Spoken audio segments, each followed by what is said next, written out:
যখন আমরা মন্দিরে যাই তখন আমরা কি করি বলুন তো? জুতোগুলো আমরা বাইরে খুলে রেখে যাই, তাই না?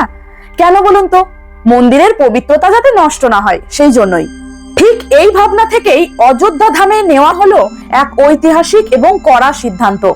যারা ভাবছিলেন রামের রাজ্যে গিয়ে দেদার আমিষ ভোজন করবেন, তাদের সেগুড়ে বালি। খবর পাওয়া যাচ্ছে অযোধ্যার প্রশাসন এবার নড়ে চড়ে বসেছে। রাম মন্দিরের আশেপাশে, বিশেষ করে পঞ্চকোশী পরিক্রমা এলাকার মধ্যে আর মিলবে না মাছ, মাংস বা মদের দেখা। প্রশাসনের আইন অমান্য করে যারা অনলাইনে ননভেজ ফুড অর্ডার করছিলেন, তাদের রাস্তাও এবার সম্পূর্ণ বন্ধ। কারণ প্রশাসন সাফ জানিয়ে দিয়েছে রামলালার রাজ্যে আমিষ খাবারের কোনো জায়গা নেই। বিষয়টা নিয়ে অনেকের মনেই প্রশ্ন জাগতে পারে, কিন্তু একটু ঠান্ডা মাথায় ভাবুন তো, অযোধ্যা তো কোনো সাধারণ পর্যটন কেন্দ্র নয় বা পিকনিক স্পটও নয়।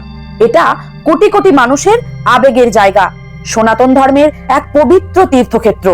হরিদ্বারে বা ঋষিকেশে যেমন আমিষ নিষিদ্ধ, অযোধ্যাতেও তো সেই সাত্ত্বিক পরিবেশ থাকাটাই বাঞ্ছনীয়, তাই না? কিছুদিন ধরেই অভিযোগ আসছিল এই নিয়ম চালু হবার পরেও কিছু ফুড ডেলিভারি কোম্পানি বাইকে চড়ে কিছু হোটেলে আমিষ খাবার পৌঁছে দিচ্ছে এবং সেই সব হোটেলগুলোতে লুকিয়ে মদ্যপানও চলছে। এই খবর পেতেই প্রশাসন নড়ে চড়ে বসে।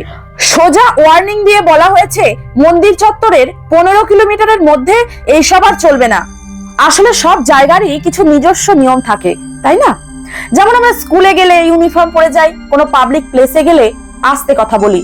তাহলে ভগবানের স্থানে গিয়ে আমরা কেন নিজেকে সংযত করতে পারবো না? কিছুদিনের জন্য রামলালার ধামে ঘুরতে গিয়ে আমরা যদি আমাদের জীবকে একটু সামলে রাখতে পারি, তাতে ক্ষতি কি? এই সিদ্ধান্তটা হয়তো ভোজন রসিকদের একটু খারাপ লাগতে পারে, কিন্তু ভক্তদের কাছে এটা একটা বড় স্বস্তির খবর। তারা চান অযোধ্যার আকাশে বাতাসে যেন শুধুই চন্দন আর ধূপের গন্ধ থাকে, বিরিয়ানি বা কাবাবের গন্ধ নয়। মন্দির এবং মন্দির চত্বরের পবিত্রতা বজায় রাখার দায়িত্ব তো আমাদেরই।